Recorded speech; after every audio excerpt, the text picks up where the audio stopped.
It's a beautiful town. I love it.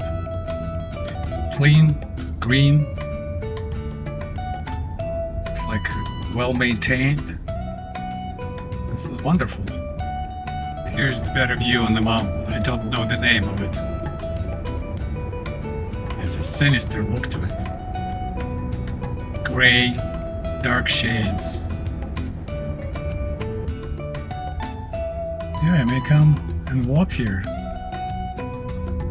tomorrow. Difficult Campground, named for Difficult Creek. It's located next to or around. And apparently it was very treacherous. It was difficult to build bridges and cross it depending on the season and weather. It's curious that the name Difficult remains. I'm here at Difficult Campground. It's in the middle of Aspen forest. My site is relatively level, so it could have been better. On one side, I had to put extra bricks. So 4 bricks, and it's almost level. I'm tired after 570 or almost 600 miles of driving today. It was an extremely exciting day, but it's time to snack. So let's pull out the refrigerator and pull out something good to eat. So I have this bread which I baked the day before departure. It's a whole grain bread, walnuts, raisins, bananas inside. I absolutely love it. There is nothing better than this. I will have a little bit of yogurt. This is a failed batch of almond butter, but it still tastes great. It's just not as spreadable as we thought it's going to be. That's probably going to be it, or an apple. I will cut myself an apple. So relatively light snack. Not to set up table or anything, just there's no time. It's just too much commotion. This is last light. So first of all, I'm going to put hot water. For those of you who've seen my videos, this is a different boiling kettle. It's less expensive, but it has some great features. So the nice thing is that potentially you could make tea or coffee, but I prefer bags. I have loose tea with me, but not used it yet because it's been a marathon of trying to catch up with the travel schedule because of the car breakdown a couple of days before my departure. So I'm heating up water, not completely to boil, but to 195 degrees. It's 74 or something like this right now. And it's nice that you see it's glowing red and once it reaches temperature, it becomes green. So it's kind of a bunch of smart features in it. It's really a pit remover or melon spooner. So for cutting up balls of melons. But what I found that if you take an apple, I'll take this apple and I just remove ends from both sides. Then I cut this apple in half. And now I use the same tool with maybe larger version, larger side, and remove the seeds. And slices of apple are ready to eat. This is bowl I use pretty much for everything because it's just the right size. It's also a thermos, so it's not hot when I'm filling it with hot fluids, so I could hold in my hand and eat it. I'm going to put some yogurt first. These are freeze-dried plums. They're just absolutely delicious, crunchy. And these yellow pieces, these are halves of spooned out pineapple guava. So pineapple guava, exceedingly nutritious fruit. As you could see, the kettle is green, and once you lift it, it shows white or up to temperature. And I will put just a little bit of, and I need to make a tea. So a little case like this, and I have different kind of teas here. And since this is evening, I prefer, where is it? Chamomile. I don't know. Does it really work for putting me to sleep? But I believe so. So psychosomatic effects are well known, so let's just live with that. Habits are an important part of us coping. Often.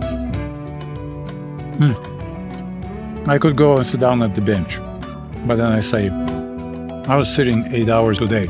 I'm actually enjoying standing. It's right at the proper height. I'm on Snowmass Maroon Trail. I got early today, 5 o'clock in the morning. Drove to the parking lot where I have all-day permit till midnight. I decided just to take Snowmass Maroon Trail. I don't know if I'll finish or not all the way to the top, but let's see how it goes. It's been a beautiful day so far, chilly in the morning, so I dressed up. Soon enough I will take my hat and my puffy off. At high altitude, even if you go with a reasonable pace uphill, it's difficult to breathe. For the sea level people, it's nice to get out early. At 6 a.m. I went to take some shots of first light, then returned to my van, had some breakfast. Young athletic people go in the dusk. I was pretty sure they go in this way, because on trails which are going in the lower elevation and around the basin, it's crowded already, though the buses didn't start before I left. The Aspen's turning a touch of yellow. Well, I hope you're enjoying my reports from the camp and the trail, and I hope you will continue following this series about my giga travel adventure. Well, this trail is definitely taxing, and the cardio just continues steps up and up and up. Well, a great panorama just opened behind from trees, not as many trees. And here's another outlook. I think we made substantial progress climbing. It's way above 10,000 feet, probably 10,500. Here's the sign for Buckskin Pass and Willow Pass. And since I'm not going to do a round trip, I'm going to take Buckskin Pass. I feel it at 37 minutes a mile in my typical walking. I walk on a hilly walk, 17 and a half, on the flat walk, 16 minutes per mile. So this is definitely a challenge. If you see, this is the path continues, making switchbacks to the Buckskin Path. I think it's a little too ambitious for me. I probably could push myself to do it, but then I will be broken for the rest of the day. I think I should stop here. After enjoying the view, I need to get ready for tomorrow's travel in the morning, so I'll think I'll head back. But it was wonderful. I'm glad that I did it. This is absolutely spectacular.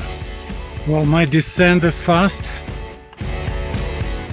Here's the view on the valley, the lake, which is almost dry, but the view is long and spectacular. This is nice. Well, I'm saying goodbye to Maroon Bells for this time. It was a wonderful day, or half a day. had great lunch. I feel much better. And I'm going to stop in downtown Aspen to explore it a little bit. This is the parking. I could have parked, but I didn't need to.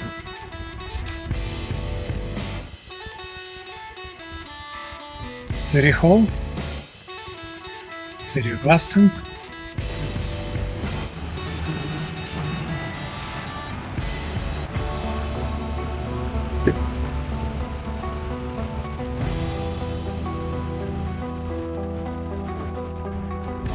Oh, I'm just going to walk around and see what this city like. Designed for tourists. Very wealthy patrons. Wheeler Opera House. How interesting.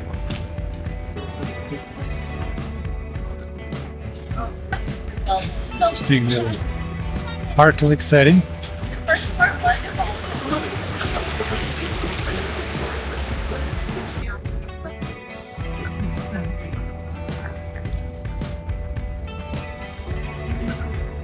Like an active evening scene there. More places to eat and drink.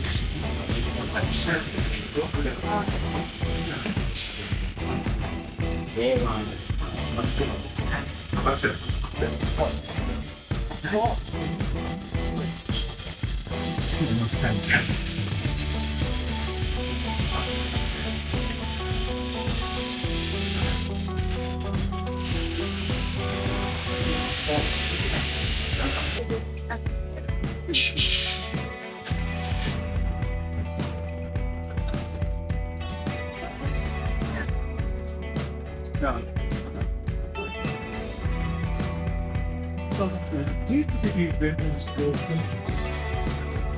This is in nature. Wow. Antiques.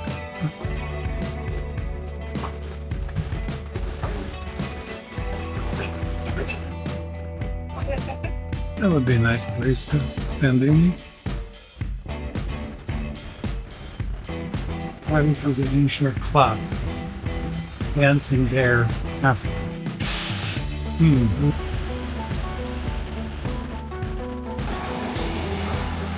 It's not clear if it's private residence or business.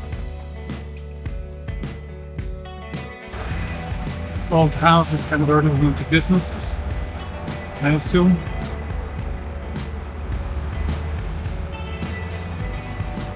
Antiques. Square.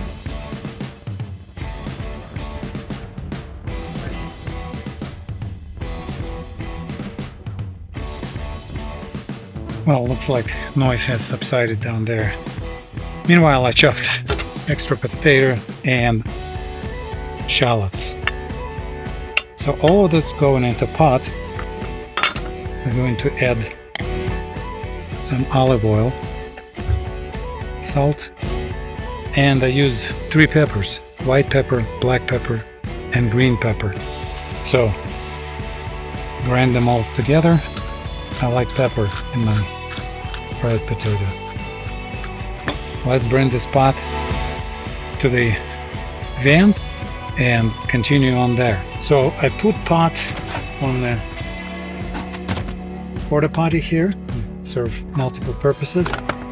And here's the plug, which just sits here in the car. And now I'm turning on. It's a fairly visible purple dot. This is 500 watts. I'm gonna go get a lid and something to stir with, and we'll continue. Maybe we'll increase to 1000 watts to accelerate the cooking process. Well, it's been about a minute and a half. I smell already shallots. In fact, they needed to be stirred. They started to get a little bit brown. So it looks good. So let's stir it again.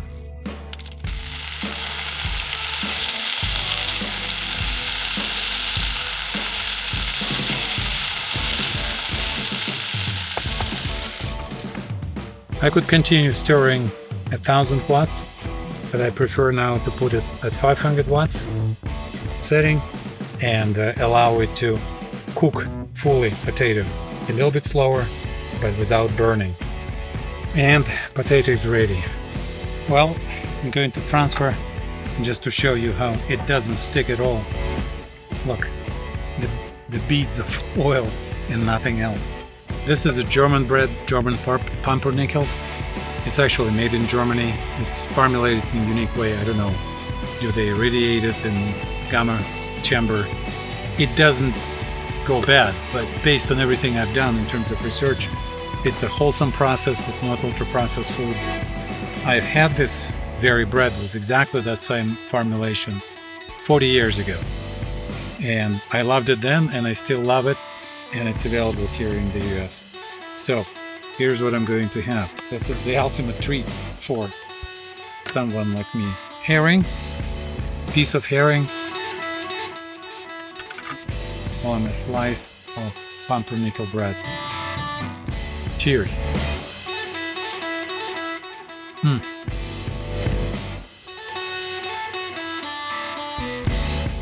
And now chase it with fried potato.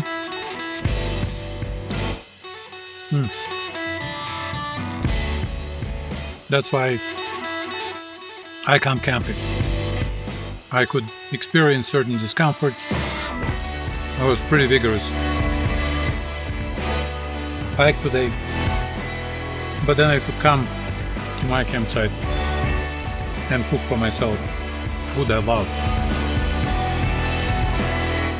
Play with my gear, play with my equipment, exhaust myself to a point where I'm happy to get in the bed and it feels like it's a king's treatment, soft and warm and terrific, and watch one of the pre-downloaded shows I brought with me.